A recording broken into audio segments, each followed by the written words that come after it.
Fellow Toastmasters, we've been reading a lot in the news about the changes in our healthcare system. Some people agree with a whole care system that includes everybody, and some people are against it. They think that it's going to wreck the economy if we go into that system.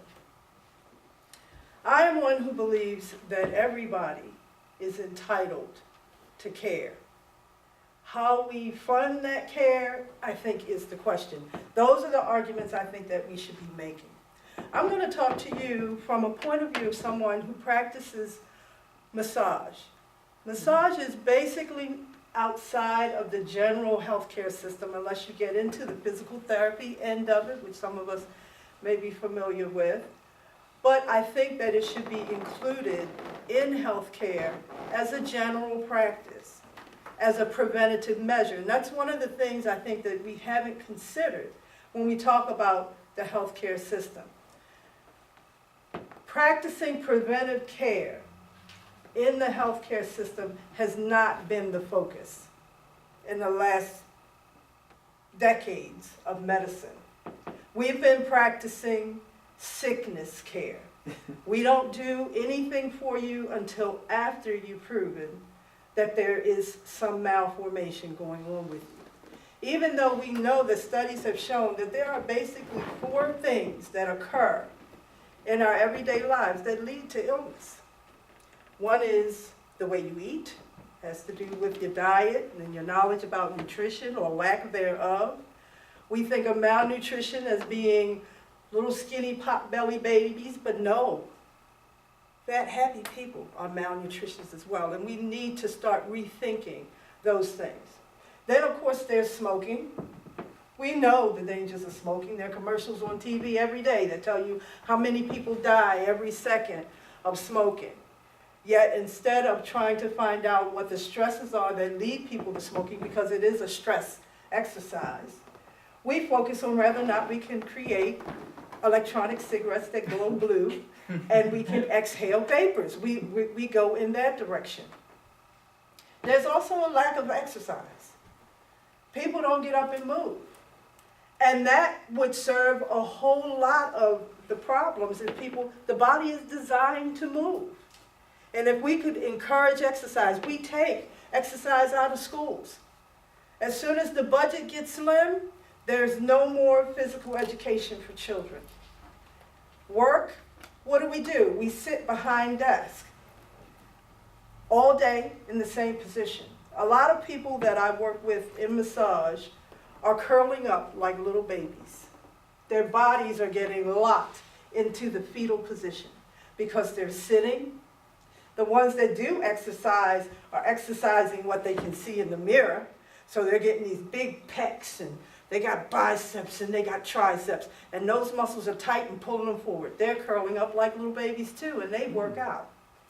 We need to consider, before the body goes into extinction, how to care for it. We need to think about it the same way we think about our environment. You can't completely withdraw and not put anything back and expect it to flourish, expect it to grow, expect it to evolve, and expect it to continue. But we need to think about it in terms of everyone. We shouldn't exclude anyone. If you have a senior citizen who is struggling on their own, they should not be considering whether to eat or have their medications. Medications are necessary for a lot of people. Then there are people medications aren't necessary for, and I can tell you from the insurance industry that a lot of times people are given medication simply because they can afford it.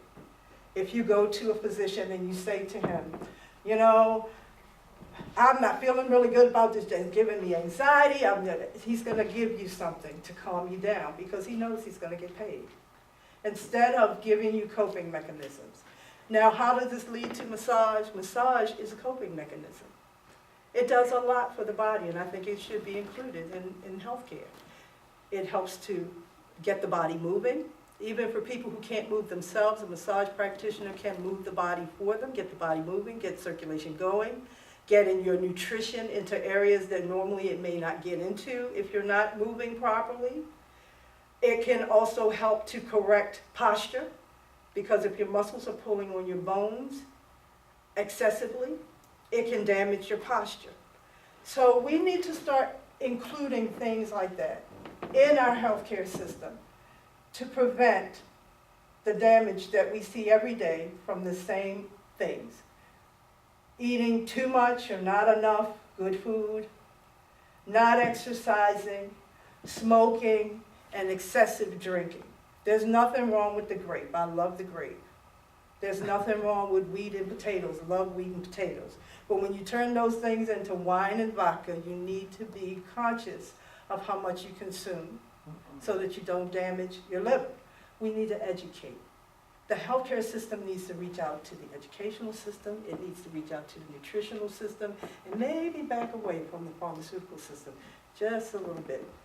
Maybe send someone for a nice relaxing massage when they're stressed out instead of giving them drugs that make them zombie out. And then of course we end up with the videos on YouTube about how to respond when zombies attack. We don't need this. We need to get serious about healthcare. And as a massage practitioner, I think that that is one of the ways that I can contribute to the healthcare system. And if the laws will open up and stop preventing that, I think people will seek it and care for themselves, begin to care for them at their environment. Do you have any questions from our audience? Yes, I have a question. Yes. Donna, in what ways would this massage therapy that is supposed to prevent future physical issues, or how would that provide a cost savings in the medical field? Well, from the preventive standpoint, if you catch illness before it becomes disease, then you're dealing with less cost for treatment. A massage treatment for someone who is suffering from poor circulation, say for instance you have someone that's not getting proper circulation to the feet, which happens often. If that goes on for an extensive period of time, that person may be looking at losing toenails, maybe eventually toes, and maybe eventually a foot. So you can imagine the cost of what it would be for that person to have the surgery for the lost foot, the prosthesis to replace it, and things like that. So in the long term, it can help. In the short term, it may not seem like a big issue, but for someone who hasn't felt their toes in a long time, it's a miracle when they can finally reach up on their toes to get something from a cabinet. That's not a big issue for you and I, but for someone who hasn't felt their toes, to be able to do that is a big issue. So in the long run, you save on costs from surgeries and things like that. Thank you. Is massage therapy covered by the present health plans? No, not, in most cases, no, not unless it's linked to physical therapy. There's a level of it that they do accept, but it usually has to be linked to physical therapy. At my level, as a massage practitioner, I can't work in a medical environment, even though my education and my background would probably make me a better massage therapist than someone who came out of school and was able to be licensed simply because they have a degree. Because in the state of Maryland, you can have a degree in basket weaving and take the same courses that I take, and I could have no degree but all of the science background and all of the health background and not get to work in a medical environment. But I'm looking for, in the future, them to recognize the benefits of massage and incorporating that in the healing process for people before and after trauma. And what about, Go ahead. is there, Granville. okay. Granville? You I have never asked this before. This will be the first time I have ever asked this question. I mean, after watching an infomercial, here's my question. Can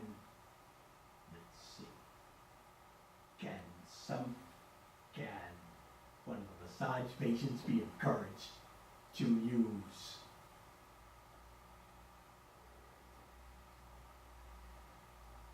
super smile before their gums get sensitive? Could they be encouraged to use what product? I'm not familiar with the product. What was that again? Super Smile. I'm not sure what that product is, but there's indication that massage in all areas of the body can be helpful. Now, there are areas of the body you want to be careful for.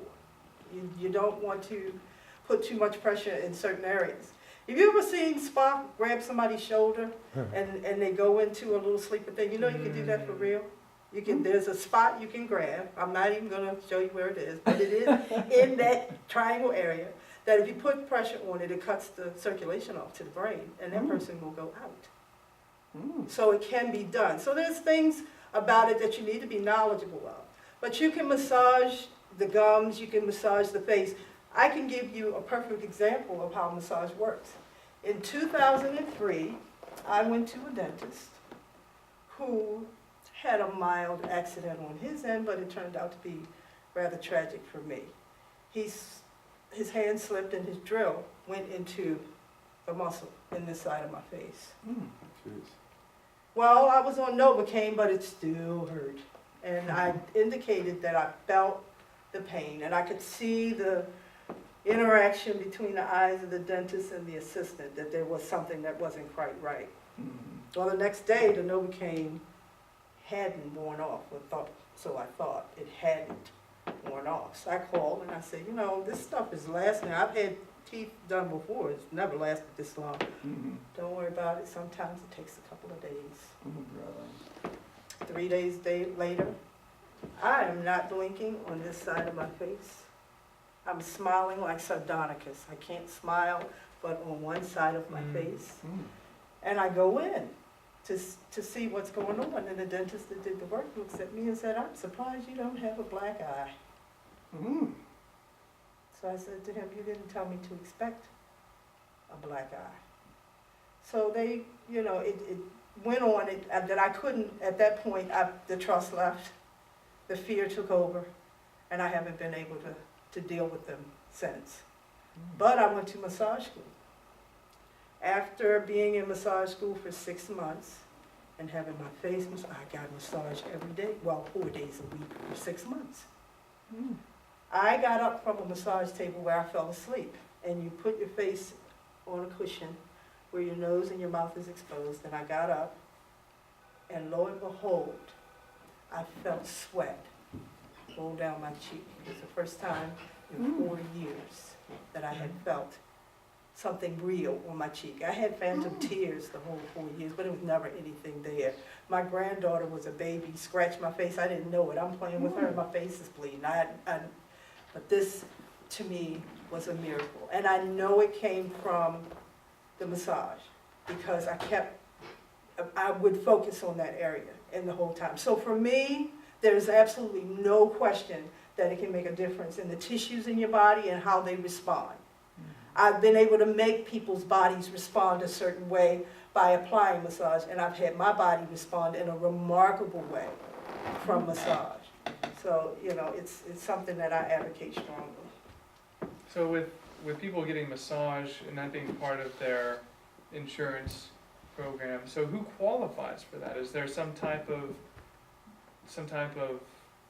you know, you have to have a certain condition to go into it?